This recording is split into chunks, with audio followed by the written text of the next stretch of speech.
네, 하나님 말씀 마가복음 15장 33절에서 41절까지 우리 한 목소리 읽도록 합니다. 제6시가 되매 온 땅에 어둠이 임하여 제9시까지 계속하더니 제9시에 예수께서 크게 소리 지르시되 엘리 엘리 라마 사박다니 하시니 이를 번역하면 나의 하나님 어찌하여 나를 버리셨나이까 하는 뜻이라.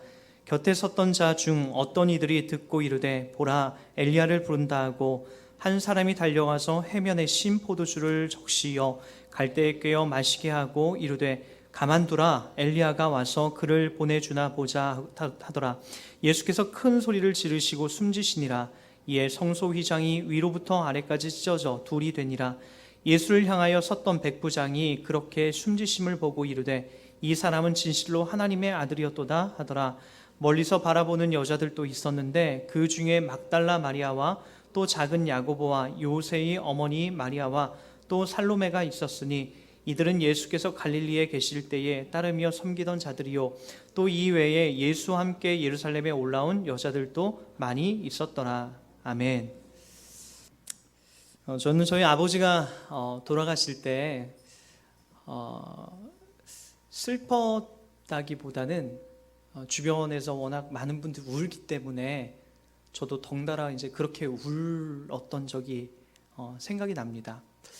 6학년 때였기 때문에 이제 6학년에서 중학교 1학년을 가는 그 시기였기 때문에 아직 이렇게 죽음에 대해서 깊이 이렇게 인식하지 못할 때였고요. 또 하나는 뭐였냐면은 아버지가 이제 저희들을 참 많이 힘들게 했어요. 저랑 저희 어머니, 저희 형님들을 너무나 힘들게 하고 많이 괴롭히고 물론 술만 드셨을 때만 그랬어요.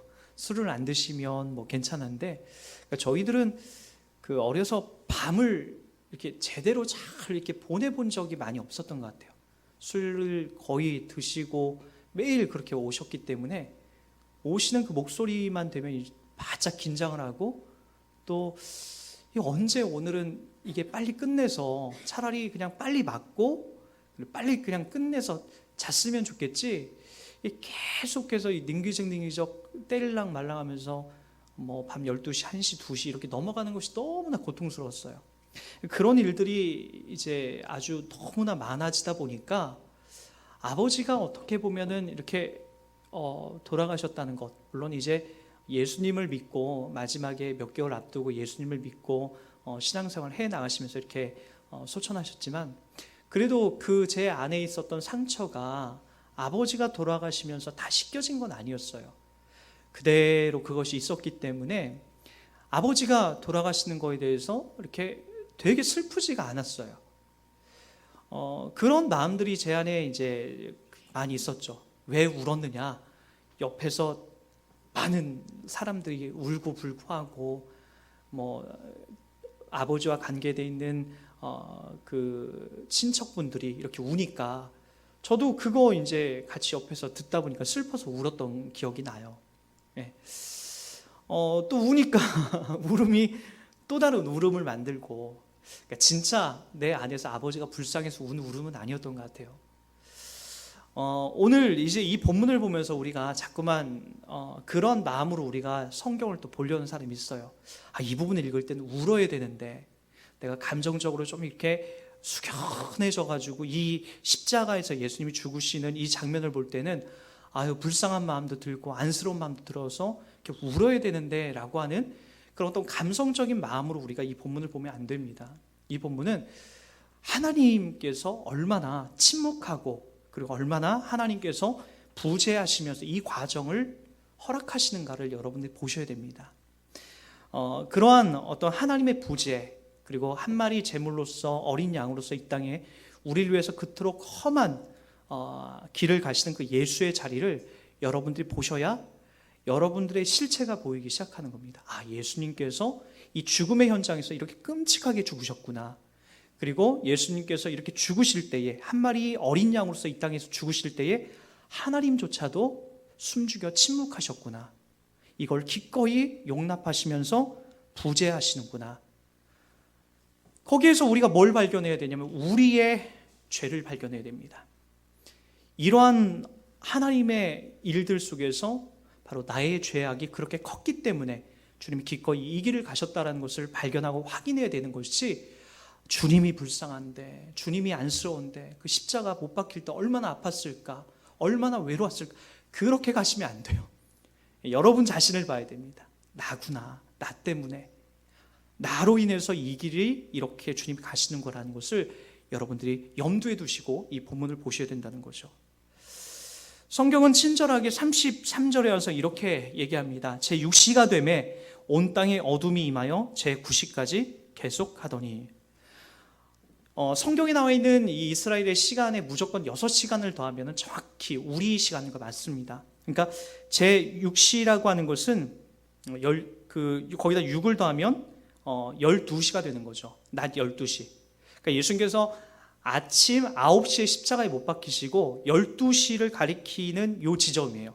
12시가 되면 온 땅에 어둠이 임하고, 그리고 제9시라는 것은 그로부터 또 3시간이 지난 오후 3시에 예수님께서 십자가에서 운명하시고 있는 그런 장면을 보여주는 거죠.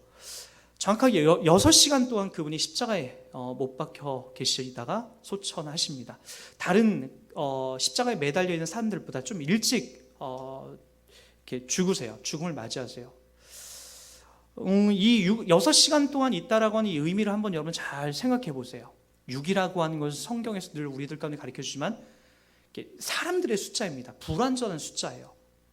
6이라고 하는 것은 첫날부터 6일까지의 창조의 사건이고, 7일째가 와야 안식이 임하는 하나님의 전체적인 플랜이 완성이 되는 7일이라는 것이 되는 것이고, 6은 아직까지 불완전한 상태예요. 그러니까 예수님께서 지금 몇 시간을 못 박혀 계시면 6시간을 매달려 계시면서 그분이 우리 인간들을 향해서 인간들의 죄를 짊어지시고 가는, 그 불완전한 인간들의 죄를 짊어지고 가는 그 그림을 또 여기에 내포하고 계시는 것을 우리가 유추해 볼 수 있는 거죠. 오후 3시가 되자마자 예수님께서 급하게 이렇게 외치십니다. 우리 한번 아람어거든요. 아람어니까 한번 이 부분 한번 읽어볼까요? 엘리 엘리 시작. 엘리 엘리 라마 사박다니라고 얘기합니다. 이게 아람어예요. 그 당시에 이제 우리 시장에 가 보면은 막 아줌마들이 물건값 2,000원 콩나물 2,000원씩 주세요. 근데 왜 이렇게 이것밖에 안 줘요? 더 줘야죠. 막 하면서 우리 막 흥정하잖아요. 이 당시 아람어가 이제 그런 언어였어요. 모든 서민들이 다 쓸 수 있는 아주 그 편안한 언어가 이 아람어였어요. 예수님께서 십자가 운명하시면서 모든 사람들에게 들리도록 이 언어를 뿜어내십니다. 엘리 엘리 라마 사박다니. 번역하니까 어떻게 나오죠? 나의 하나님, 나의 하나님, 어찌하여 나를 버리셨나이까? 라고 하는 내용입니다. 자, 여러분, 저는 예전에 성경을 보면서 이 부분이 항상 의문으로 다가왔어요. 왜냐? 여기에서 하나님께서 예수님이 이렇게 부름에도 불구하고 하나님 반응하지 않으세요. 그 전에는요, 예수님이 찾기도 전에 세례를 받고 나오시는 예수님을 향해서 이는 내 사랑하는 아들이다 라고까지 얘기해주고, 이 땅에 나오실 때 더 영광스러운 모습을 보이는데, 이렇게 더 위중하고 십자가에 못 박혀서 마지막 호소를 담아내고 있는 이 지점에 와서는 하나님께서, 아버지 하나님께서 전혀 반응을 보이지 않으세요. 예수만 엘리 엘리 라마 사박다니, 나의 하나님 나의 하나님 어찌하여 나를 버리셨나이까? 라고 하면서 외치는 한 제물로서 여기에 이렇게 등장하죠. 예수님이 이 말씀을 어디에 있는 말씀을 따온 거냐면요, 시편 22편 1편에 있는 1절에 있는 말씀을 따오신 거예요. 거기 보니까 이렇게 얘기합니다. 내 하나님이여 내 하나님이여. 똑같죠? 엘리 엘리 나의 하나님 나의 하나님, 내 하나님이여 내 하나님이여 어찌 나를 버리셨나이까? 어찌 나를 멀리하여 돕지 아니하시며 내 신음소리를 듣지 아니하시나이까? 여기 철저하게 자기의 처해 있는 이 시인의 아주 괴로운 상황, 위기의 상황에 하나님 앞에 하소연하고 그분을 찾는데도 그분이 반응하지 않는 것으로 인해서 너무나 괴로워하고 있는 한 시인의 모습이 나옵니다. 우리는 신앙생활을 해나가면서 이러한 장면들을 참 많이 당합니다. 내가 하나님을 찾고 구해도 하나님이 나에게 이렇게 귀에다 대고 속삭여 주시거나 아니면 내 앞에 나타나거나 꿈에 나타나지 않으세요. 하나님의 부재죠. 철저한 하나님의 부재. 저는 이런 부분들이 있어서 하나님에 대해서 이렇게 배우면서 하나님에 대해서 많이 오해했던 적이 있어요. 왜 하나님은 내가 자꾸 구한데도 왜 반응하지 않으실까? 왜 응답하지 않으실까? 저만 그런 줄 알았더니 어느 날 시편에 있는 내용들을 보니까 시편에 나온 많은 시인들도 다 이런 내용. 나의 하나님 왜 내게 반응하지 않으십니까? 왜 내게 원수가 나를 잡아 물어 뜯으려고 하는데도 왜 나에게 반응하지 않으십니까? 라고 하면서 하소연하는 장면이 너무나 많이 기록되어 있어요. 여러분, 여러분들은 다 이제 자녀를 다 키워보셨잖아요. 자녀를 키우시면서 여러분들이 뿌듯해할 때가 언제입니까?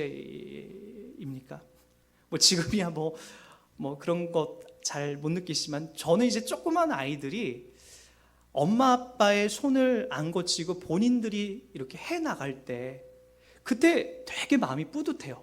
신발을 혼자 신는다든지, 이건 뭐 크면 다 하는 거지만, 아니면 옷을 혼자 입는다든지 하는 것들, 요즘에 그런 모습을 보면서 제가 너무나 뿌듯해요. 제가 그 자리에 없어도 스스로 한다라는 것에 인해서 전 너무나 기쁩니다. 왜 그렇게 할까요? 부모는 가서 해주면 좋죠. 가서 해주면 편이죠. 쫓아다니면서 먹여주고, 쫓아다니면서 입혀주고, 쫓아다니면서 공부 다 해주고, 학교 다니면서 친구들이 싸울 때 대신 내가 가서 싸워주면 너무나 좋죠. 그러나 우린 자녀를 그렇게 키우지 않습니다. 학교 가서 왕따도 당해보고, 학교 가서 맞아도 보고, 학교 가서 또 누군가와 괴로운 싸움들을 해보고, 그러면서 그 아이가 성장해 나가는 것을 보는 거죠. 그 학교에서 엄마 아빠 찾는다라고 엄마 아빠가 당장 달려오지 않습니다. 신앙이라는 것은 그런 지점에 설 때가 더 많아요. 내가 하나님을 찾고 구하는데도 그분이 대답하지 않으세요. 그러나 대답하지 않는다라고 해서 그분이 안 듣고 있는 게 아니죠. 하나님이 우리를 키워나가시고 길러나가시는 하나님의 방법입니다. 훌륭한 부모는 자녀들을 쫓아다니면서 바리바리 도시락 싸갖고 다니면서 그의 뒷바라지를 해주지 않습니다. 어떨 때는 철저하게 외면하고 내버려 둡니다. 자기 혼자서 그 자신을 극복해 나가도록 그렇게 내버려 두는 거죠. 그 결정의 자리가, 그 최고의 결정체가 바로 십자가입니다. 예수님께서 이 땅에 오신 분명한 목적은 뭐냐면은, 그분이 능력이 없어서 이 자리를 이렇게 벗어나지 않는 게 아니에요. 여러분 32절을 보십시오. 이스라엘의 왕 그리스도가 지금 십자가에서 내려와 우리가 보고 믿게 할지어다 하며 함께 십자가에 못 박힌 자들도 예수를 욕하더라. 예수께서 십자가에 못 박혀 있는 모습을 보고 놀리기 시작합니다. 십자가에 내려와서 네가 내려와 봐라. 네가 그런 능력을 있다면서. 근데 예수님께서 그 소리를 듣고 그렇게 하실 만한 능력이 없었을까요? 더 큰 능력도 행할 수 있죠. 더 대단한 능력도 하실 수 있죠. 그러나 주님은 기꺼이 그 자리에서 모욕과 조롱 속에서도 그 길을 가십니다. 십자가의 길을 가시죠. 왜요? 그분은 이 땅에 그 일 해러 오셨기 때문에 그래요. 사람들을 고쳐내고 사람들의 배부름을 채워주는 것이 그분의 목적이 아니라, 그분은 이 땅에 십자가 지시러 우리의 죄악이 많고 많은 것만큼 그분도 그 십자가에서 끔찍하게 우리를 대신해 죽으시는 그 자리로 가시기 위해서 오신 분이 바로 그분이라는 거죠. 바로 그 자리에 그분이 철저하게 있기를 지금 원하고 그 길을 기꺼이 가고 계시는 거죠. 근데 그 자리에 엘리 엘리 라마 사박다니, 나의 하나님 어찌하여 나를 버리셨나이까 라고 얘기합니다. 여기선 철저하게 예수님이 보라 세상 죄를 지고 가는 하나님의 어린 양이로다 라고 하는 한 마리 제물이 돼서 많은 사람들의 죄를 위해서 죽어주시는 이 제물로서 지금 담아내고 있는 그런 내용이 되는 거죠. 이 제물이 되어서 철저하게 자기가 모든 사람들의 죄를 가지고 죽는 그 제물로서의 그 한탄과 그 하소연과 그 고통을 담아내고 있는 거죠. 여러분, 어린 양이 죽을 때 그 구약에서 어린 양을 가져와서 사람이 범죄하게 되면 어린 양을 가져와서 그 머리에 안수하고 제사장은 그의 목을 따기 시작합니다. 그때 그 양이 막 눈에 촉촉한 눈물이 막 맺히고 막 불쌍한 소리를 막 낸다라고 해서, 아유 얘 안 됐다, 불쌍하다, 얘는 살려주자. 제사장이 그렇게 하지 않습니다. 안수가 끝나자마자 바로 결박합니다. 아무리 불쌍한 소리를 내고 아무리 눈물에 촉촉하게 눈물이 젖고 눈에 눈물이 젖고 아무리 발버둥 친다 할지라도 그곳에서 그 어린 양은 한 사람의 죄를 담당하기 위해서 그렇게 죽어갑니다. 예수도 마찬가지죠. 절규하죠. 어린 양처럼 양이 되어서 나의 하나님, 나의 하나님, 어찌하여 나를 버리셨나이까. 그 고통의 자리에 그가 들어가면서 바로 한 마리 어린 양으로서 인류의 죄를 지기 위한 철저한 그 자리로 가시는 겁니다. 그래서 그 길 위에서 바로 이 내용을 통해서 우리 하나님께서 영광을 받으시는 장면들이 이제 나오기 시작하는 거죠. 자, 이렇게 얘기합니다. 우리 한번 37절을 한번 보시기 바랍니다. 37절. 자, 이제 드디어 예수님께서 십자가에 못 박혀서 이제 숨을 거두시고 맙니다. 37절. 예수께서 큰 소리를 지르시고 숨지시니라. 이에 성소 휘장이 위로부터 아래까지 찢어져 둘이 되니라. 성소 휘장이 찢었다라는 것, 여러분 제가 주일날에도 한번 설교를 했던 걸 여러분 기억하셨으면 좋겠습니다. 성소의 무게, 그 휘장의 무게가 제사장 300명 정도가 매달려야 그것을 옮길 수 있는 엄청난 무게입니다. 어느 한 개인이 그걸 자르고 끊고 싶어서 끊어질 수 있는 게 아니에요. 지성소와 성소를 구분하는 그 휘장은 그만큼 튼튼하고 오랜 역사를 갖고 지켜내려왔고, 사람의 힘으로, 어느 한 개인의 힘으로 그것을 끊거나 찢을 수 없는 그런 것이 바로 이 휘장입니다. 근데 예수께서 십자가에 못 박혀 죽으시자마자 성소 휘장이 위로부터 아래로까지 어떤 사람의 어떤 물리적인 힘에 의해서 그런 것이 아니라 바로 예수님께서 죽으심으로써 그것이 찢어집니다. 자, 이 찢어졌다는 의미가 뭘까요? 정확하게 그것을 얘기하는 거죠. 모든 사람들은 지성소 안에 들어오지 못합니다. 대제사장조차도 1년의 대속죄일에만 그곳에 들어와서 바로 그곳에서 그 역할들을, 그 사명들을 감당할 수가 있었습니다. 그러나 여러분, 우리가 보시다시피 이제 성소의 휘장이 찢어졌다는 것은 저 바깥에 있는 지성소 안으로 들어오지 못할 모든 사람들이 지성소 안을 볼 수 있다는 거예요. 그것이 성소 휘장이 찢어졌다는 겁니다. 예수 안에서 누구든지 이제는 지성소 안으로, 하나님이 임재하는 안으로 들어갈 수 있게 되는 거죠. 예수님이 십자가에 못 박혀 죽으셨기 때문에 우리 역시도 기꺼이 이제 예수님을 의지해서 예수 때문에 하나님 앞에 우리가 언제든지 기도하고 그분에게 우리가 나아갈 수 있게 되는 거죠.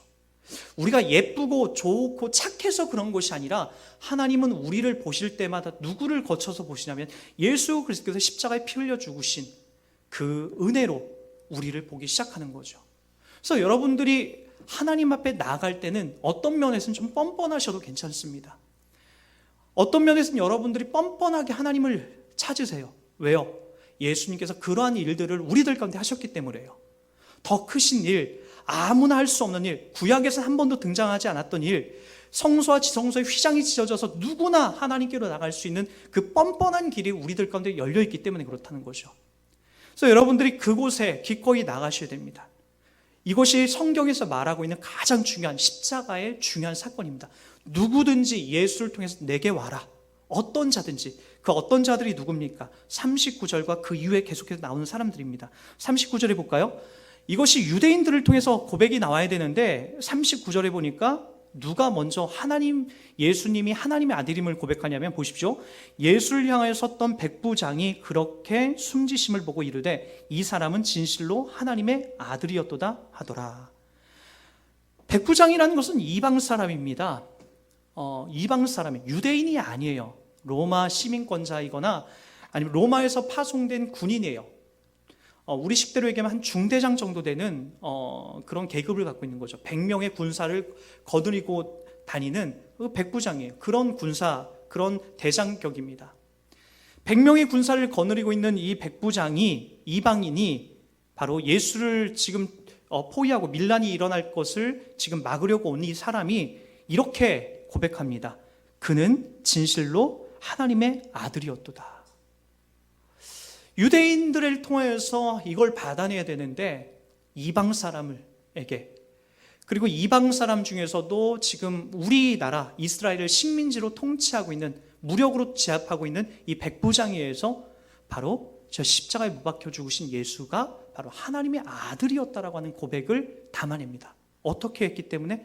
휘장에, 지성소와 성소의 휘장이 풀어지니까 이방의 백부장도 바로 예수 그리스도가 하나님의 아들이심을 고백해내는 고백을 담아내더라는 거예요. 우선순위가 바뀌면 안 됩니다. 먼저 이것이 고백되는 것이 아니라 휘장이 찢어져서 예수께서 십자가에 피 흘리신 그 은혜와 공로 때문에 누구든지 하나님께로 나갈 수 있는 은혜가 열릴 수 있는 이 고백들을 다 백부장이 담아낼 수 있게 되는 거죠. 그 다음에 또 나오는 사람들을 보십시오. 40절입니다. 멀리서 바라보는 여자들도 있었는데 그 중에 막달라 마리아와 또 작은 야고보와 요새의 어머니 마리아와 또 살로메가 있었으니 이들은 예수께서 갈릴리에 계실 때에 따르며 섬기던 자들이요 또 이외에 예수와 함께 예루살렘에 올라온 여자들도 많이 있더라. 예수께서 십자가 못 박혀 죽으시는 그 죽으심의 자리에 누가 계속해 등장하냐면은 막달라 마리아, 야고보의 어머니 마리아, 살로메, 이들은 다 어디 사람이라고요? 지금 이 십자가의 사건이 예루살렘에서 벌어지는데 예루살렘에 갈릴리에 살았던 그리고 여자들이라는 거예요. 막달라 마리아는 어떤 자입니까? 많은 귀신이 들렸던 여자 아닙니까?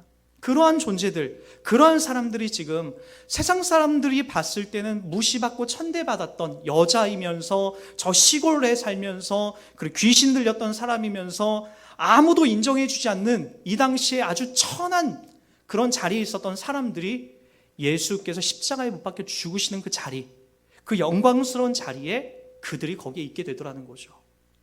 계속해서 다 여자들이에요. 41절도 예루살렘에 올라온 여자들도 많이 있더라. 바로 예수께서 십자가에 못 박혀 죽으심으로써 담아내고 있는 이 은혜의 자리를 보십시오. 그런즉 이제 그리스도 예수 안에 있는 자에게는 결코 정죄함이 없다라고 로마서 8장 1절에 가리키고 있는 누구에게나 차별 없으신 하나님의 은혜가 그곳까지 흘러가고 있는 것을 우리는 볼 수 있습니다. 자, 이제 눈을 돌려서 우리 자신들을 좀 살펴봤으면 좋겠습니다. 우리는 어떤 존재들입니까? 우리 역시도 지성소는 성소는 마다하고 우리는 원래 이방인이었기 때문에 성소 안에도 못 들어와요. 이방인들이 다니는 뜰에나 이렇게 돌아다니는 그런 존재들이었어요. 아주 비천한 우리는 그런 존재들이었다라고요. 근데 누구 때문에 우리가 이 자리까지 가게 되는 겁니까? 우리 한번 로마서를 통해서 이 부분 한번 정리해 보도록 할게요. 로마서 8장입니다. 로마서 5장입니다.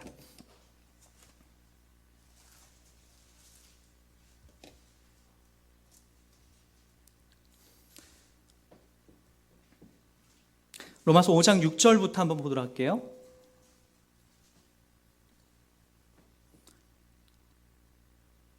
네, 로마서 5장 6절. 우리가 아직 연약할 때의 기약대로 그리스도께서 경건하지 않은 자들을 위하여 죽으셨도다. 의인을 위하여 죽은 자가 쉽지 않고 선인을 위하여 용감히 죽은 자가 혹 있거니와 우리가 아직 죄인 되었을 때에 그리스도께서 우리를 위하여 죽으심으로 하나님께서 우리에 대한 자기의 사랑을 확증하셨느니라. 여러분, 예수님께서 하셨던 사역의 자리가 어떤 자리인지 잘 보십시오.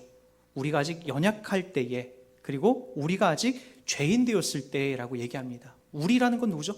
우리 이방인들이요. 예수를 믿고 있는 우리들을 위해서 주님이 어떻게 하셨다라고요? 우리가 연약할 때에, 그리고 우리가 죄인 되었을 때, 죄인으로 있을 때에, 그때 이미 주님께서 우리를 위해서 대신 죽어주셨다라는 거예요.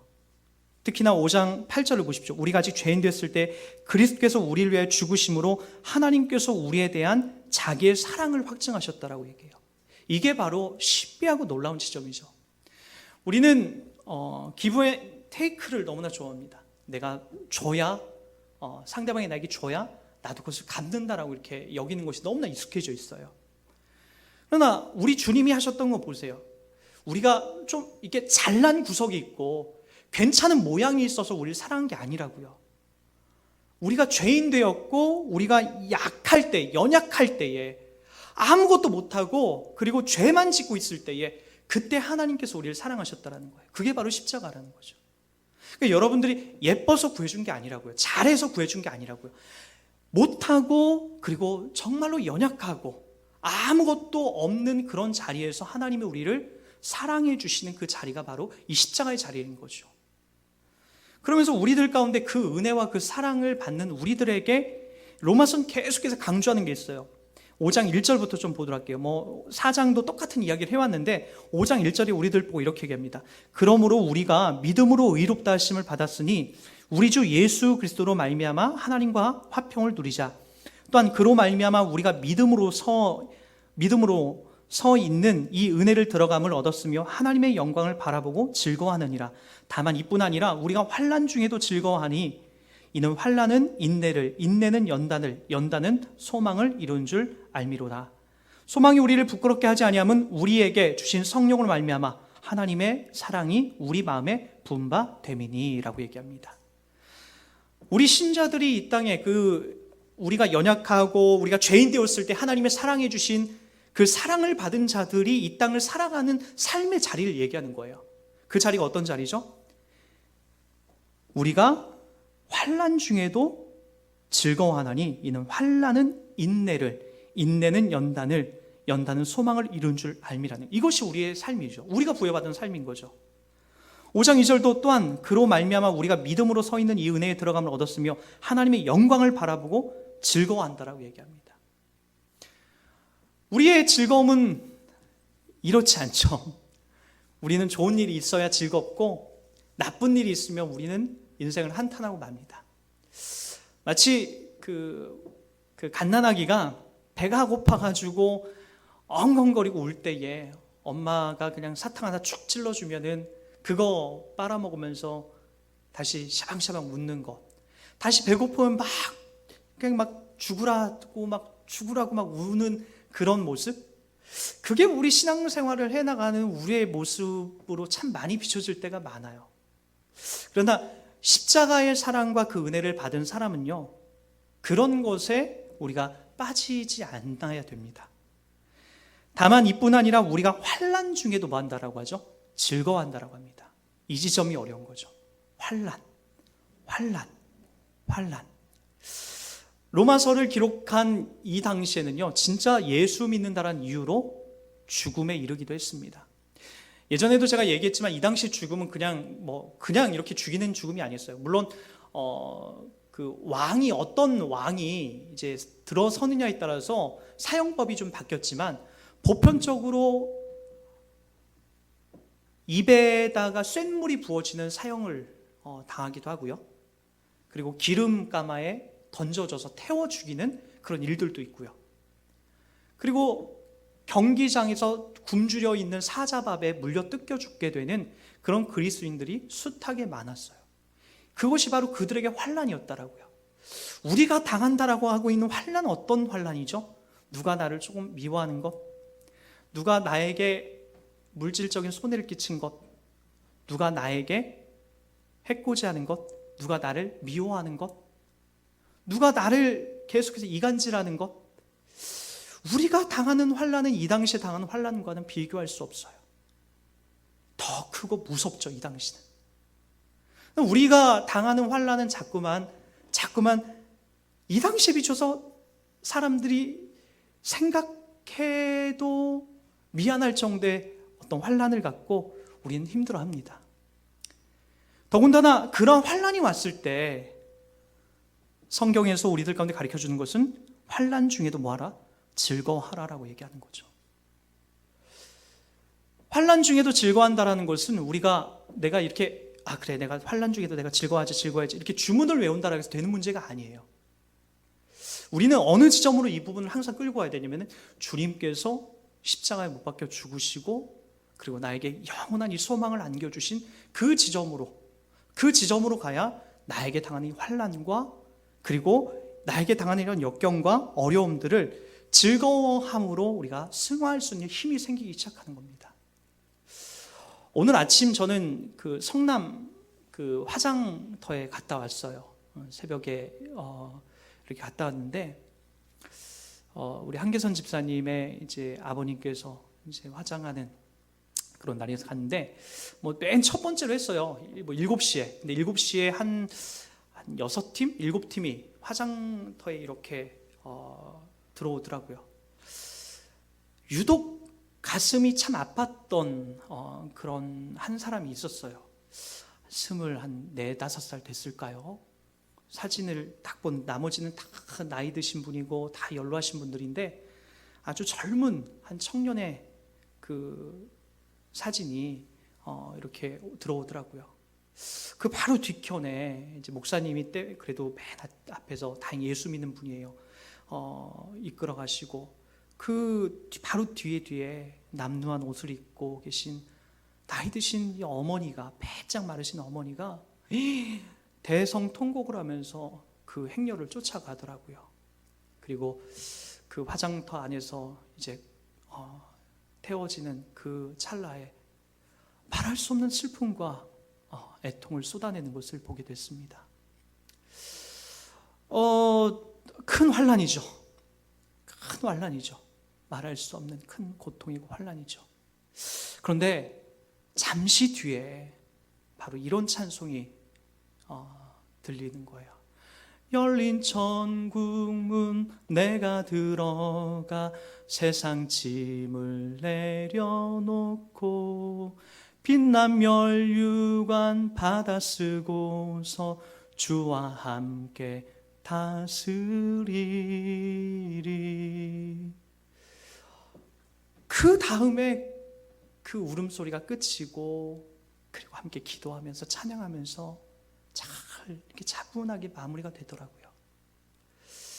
여러분, 우리 신자들이 바라는 그 지점이 이런 내용들이 아닐까요?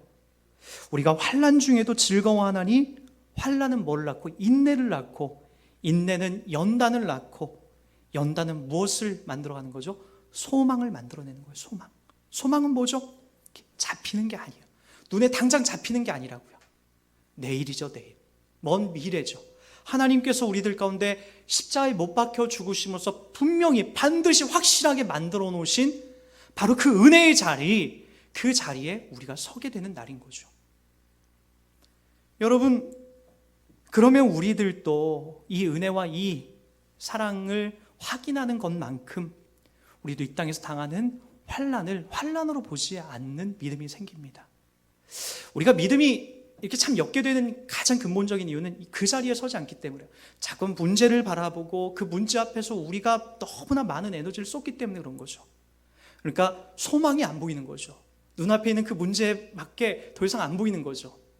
그러나 오늘 성경이 얘기해 주는 건 뭐예요? 이 환난을 통해서 즐거워하고 환난을 통해서 인내를 만들어내고 인내를 통해서 연단을 만들어내고 연단을 통해서 소망을 만들어내는 것이 우리 신자의 삶이라고 얘기하고 있습니다. 왜 이런 삶을 살 수 있죠? 그것은 바로 예수께서 이 땅에 오셔서 한 마리 어린 양으로 십자가에 못 박히시면서 연약하고 그리고 문제 많고 죄악 많고 그리고 가망성 없고 그리고 소외받는 그 모든 자들을 하나님께로 하나님을 볼 수 있는 그 은혜자로 이끌어 가셨기 때문에 그런 거죠. 우리가 이 자리에 있다는 것을 감사함으로 여기고 여러분 오늘 또 여러분 힘껏 그리고 우리가 이 소망을 만들어내면서 우리 환난 중에도 즐거워하면서 여러분 그렇게 우리가 살아가는 이 훈련과 이 삶을 담아내는 우리 모두가 되길 주의로 부탁드리겠습니다.